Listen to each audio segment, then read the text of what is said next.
Velitas rojas, I hold my breath. Got that feeling, a dance with death. Mira la gráfica, sube sin fin. Let the ganancia begin. En este juego de alto riesgo, contigo siempre me siento ileso. Es la emoción de la inversión. La inversión. 청취자 여러분 환영합니다. 매일같이 쏟아지는 방대한 정보들, 그리고 복잡한 시장의 소음 속에서 여러분의 귀중한 시간을 아껴드리고 핵심적인 통찰만 딱 선별해드리는 심층 분석 시간에 오신 것을 환영합니다. 네, 반갑습니다. 바쁜 일상 속에서도 진짜 중요한 지식은 놓치고 싶지 않으신 분들을 위해 오늘도 꽉 찬 내용을 준비했죠. 맞습니다. 오늘 우리가 다룰 주제는 최근 월스트리트랑 기술업계 양쪽 모두에서 정말 가장 첨예한 논쟁의 중심에 있는 기업입니다. 바로 팔란티어인데요. 팔란티어, 요즘 정말 뜨거운 감자죠. 그렇죠. 최근 팔란티아의 주가 흐름을 두고 이게 과연 펀더멘털의 균열을 알리는 경고 신호냐, 아니면 거대한 구조적 성장에 올라탈 수 있는 역대급 기회냐, 이걸 두고 아주 의견이 분분하거든요. 네, 그래서 오늘 분석의 뼈대가 될 주요 자료들을 좀 소개해드리면요. 금융분석 채널인 마켓비트에서 브리짓과 애널리스트 크리스 마로치가 나눈 아주 깊이 있는 심층 대화 녹취록을 메인으로 삼았습니다. 거기에 알티미터리 리서치의 보안 및 해자 분석, 또 유명 투자자들의 엇갈린 전망까지 종합적으로 다룰 예정이잖아요. 맞습니다. 특히 최근 AI의 급격한 발전이 기존 소프트웨어 기업들에게 미치는 진짜 파급력이 뭔지, 그리고 그 속에서 팔란티아가 차지하는 아주 독특한 위치를 좀 거시적인 관점에서 짚어보려고 합니다. 좋습니다. 자, 그럼 한번 파헤쳐 볼까요? 오늘 우리의 미션은 명확합니다. 복잡한 시장의 소음 속에서 여러분이 진짜 주목해야 할 기업의 본질적 가치, 펀더멘털을 완벽하게 분리해내는 겁니다. 그럼 최근 시장을 흔들었던 주가 변동성부터 짚고 넘어가는 게 순서겠죠. 작년 11월 말부터 올해 연초까지 팔란티어 주가가 꽤 의미 있는 하락세를 보였거든요. 네, 맞아요. 그런데 흥미로운 건 이 마켓비트의 대화에서 이 하락의 첫 번째 요인을 펀더멘털의 훼손이 아니라 연말 윈도우 드레싱 물량 출회로 선을 딱 그었다는 점이에요. 그러니까 전형적인 유동성 이벤트라는 분석인 거죠. 연말에 펀드 매니저들이 포트폴리오 수익률을 좀 포장하기 위해서 팔란티어처럼 그의 실적이 아주 좋았던 주식에서 이익을 실현하는 건 사실 매우 자연스러운 현상이거든요. 그렇죠. 수익이 많이 났으니까 일단 팔아서 확정을 지으려는 거잖아요. 맞습니다. 여기서 주목할 만한 점은 이런 매도세가 기업의 가치 훼손과는 전혀 무관하다는 겁니다. 오히려 우리가 진짜 깊게 봐야 할 하락의 두 번째 요인은 시장 전반에 퍼진 공포 심리에 있어요. 아, 그 AI가 소프트웨어 산업을 완전히 집어삼킬 거라는 공포 말씀이시죠. 네, 정확합니다.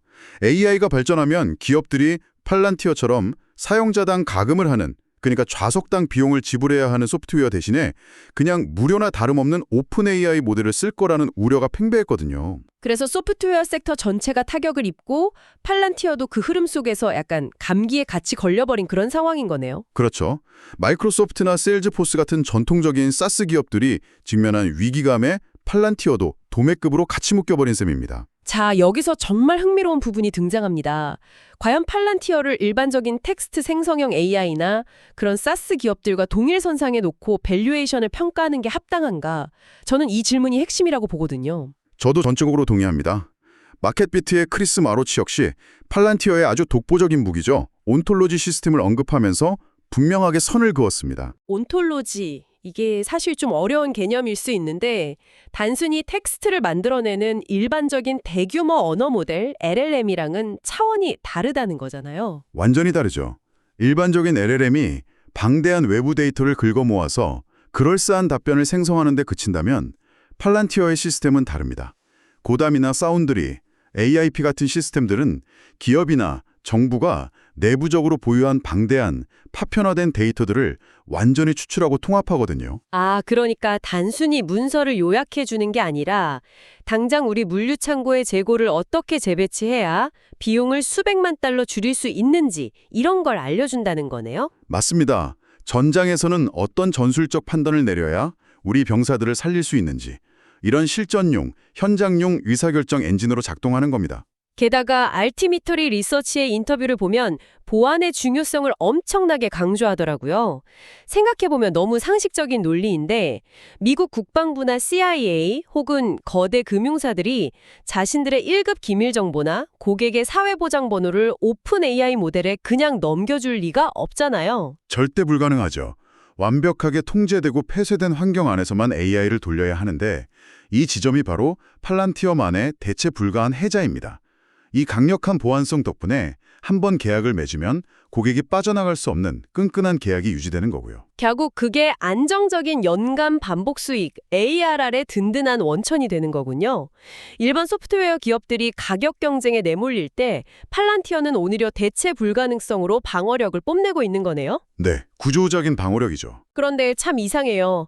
회사의 본질이 이렇게 탄탄하다면 왜 시장 한편에서는 계속 경고음이 울리는 걸까요?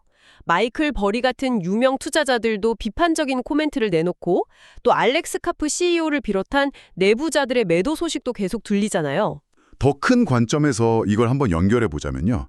이런 비판들은 사실 새로운 악재라기보다는 흔한 역발상 투자자의 노이즈에 불과하다고 볼 수 있습니다. 노이즈다? 어떤 면에서 그렇게 보시는 거죠?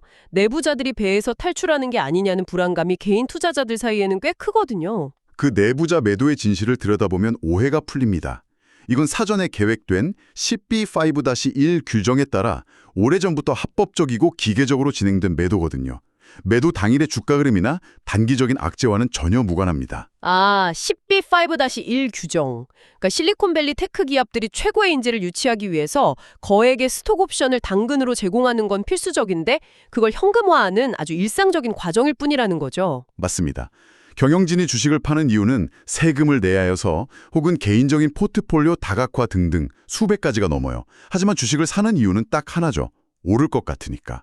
그래서 내부자 매도를 펀더멘털 훼손의 선행지표로 보는 건 무리가 있습니다. 마이클 버리의 비판이나 CEO의 잦은 전용기 사용 같은 이슈들도 결국 기업의 장기적인 현금 창출력이나 기술적 우위와는 별 상관없는 가십성 노이즈에 가깝다는 거군요. 네, 차트의 기술적 흐름이나 기관들의 수급을 보면 그게 더 명확해집니다.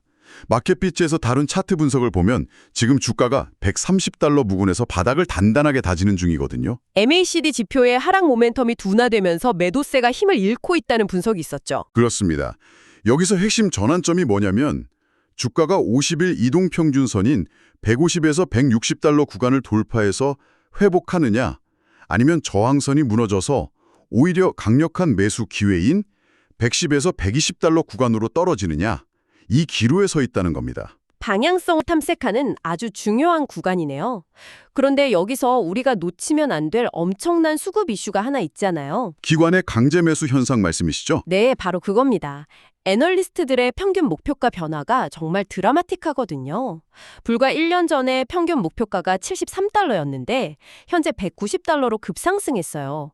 $130 기준으로 봐도 약 45%의 상승 여력이 있다는 건데 이게 단순히 실적이 좋아질 거라는 기대감만 반영된 게 아닙니다.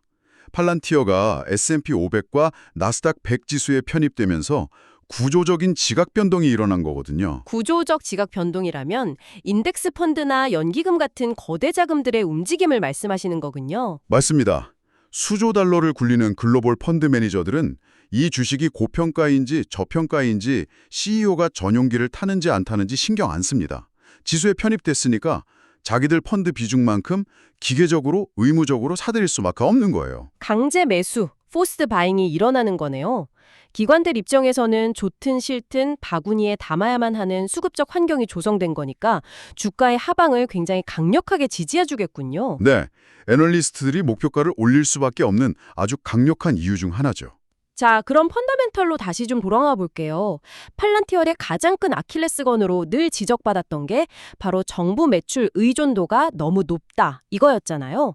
한때 55%가 넘었으니까요. 그 비판은 사실 2, 3년 전까지만 해도 아주 타당하고 뼈아픈 지적이었습니다. 국방 예산 삭감되면 회사 휘청거리는 거 아니냐는 우려가 당연했죠. 하지만 지금은 상황이 완전히 180도 달라졌습니다. 데이터를 보면 정말 놀랍더라고요. 상업용, 그러니까 민간 섹터가 비약적으로 성장해서 이제는 전체 매출의 약 45%를 차지하고 있다면서요. 네, 고객 증가 속도를 보면 더 엄청납니다. 상업용 고객 수가 전년 대비 무려 37%나 증가했어요. 분기 대비로도 5% 성장했고요. 전체 고객 수 자체도 전년 대비 34%나 늘어났습니다. 와, 1년에 30% 이상씩 고객이 늘어난다는 건 엄청난 확장성인데요.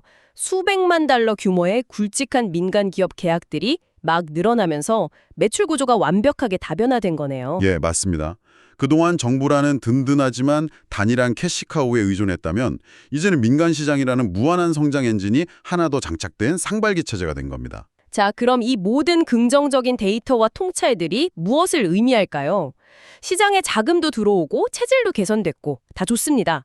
그런데 청취자 여러분도 아마 이 질문을 가장 던지고 싶으실 거예요. PER이 무려 215배입니다. 아, 밸류에이션 논란이죠. 네, 극심한 고평가 상태라는 비판을 피하기가 좀 어려워 보이거든요. 이걸 도대체 어떻게 해석해야 할까요? 이 대목에서 마켓핏 소스에 등장했던 아주 훌륭한 비유를 하나 소개해드리고 싶습니다. 바로 올림픽 미국 남자 아이스 하키팀과 캐나다 팀의 사례인데요. 아, 그 비유 정말 찰떡이었죠. 네, 스프레드시트 상의 통계, 각종 모델링, 베팅 시장의 확률 예측 이런 종이 위의 지표들만 보면 당시 캐나다 팀이 금메달을 따는 게 무조건 맞았습니다. 선수들 연봉이나 스테이지 압도적이었으니까요. 하지만 실제 결과는 달랐죠. 네, 실제 경기는 빙판 위에서 매 시프트마다 선수들이 직접 뛰고 부딪히고 땀 흘려서 골을 넣은 미국 팀이 승리했습니다. 팔란티어도 딱 그런 상황이라는 거군요. 기존 월스트리트의 밸류에이션 모델이나 엑셀 스프레드시트 같은 서류상의 지표로만 보면 PER 215배라는 건 말도 안 되게 비싼, 절대 사면 안 되는 주식처럼 보이지만요. 하지만 팔란티어는 현실의 빙판 위에서 실제로 거대한 민간 계약들을 계속 성사시키고 있고 마진을 쭉쭉 넓히고 있고 잉여 현금 흐름을 복리로 눌려가면서 계속해서 승리하고 있는 기업이라는 게 핵심입니다. 기업이 계속해서 압도적인 실적을 내주면 결국 그 무시무시한 밸류에이션에 걸맞게 성장해 나갈 거라는 그런 낙관적인 시각인 거네요. 맞습니다. 시장의 프리미엄을 실력으로 증명해내는 단계에 접어든 거죠. 톰 내시 같은 다른 유명 금융 크리에이터들도 2026년 유망픽으로 팔란티어를 꼽는 이유가 바로 이 턴어라운드에 대한 강한 확신 때문입니다. 정말 명쾌합니다. 자, 오늘 심층 분석의 핵심을 좀 갈무리해봐야겠네요.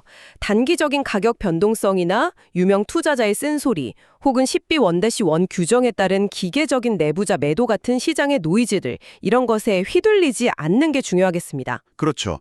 진짜 중요한 건 대체 불가능한 온톨로지 기술력, 그리고 폭발적으로 성장하고 있는 민간 부문 매출이라는 기업의 진짜 펀더멘털이니까요.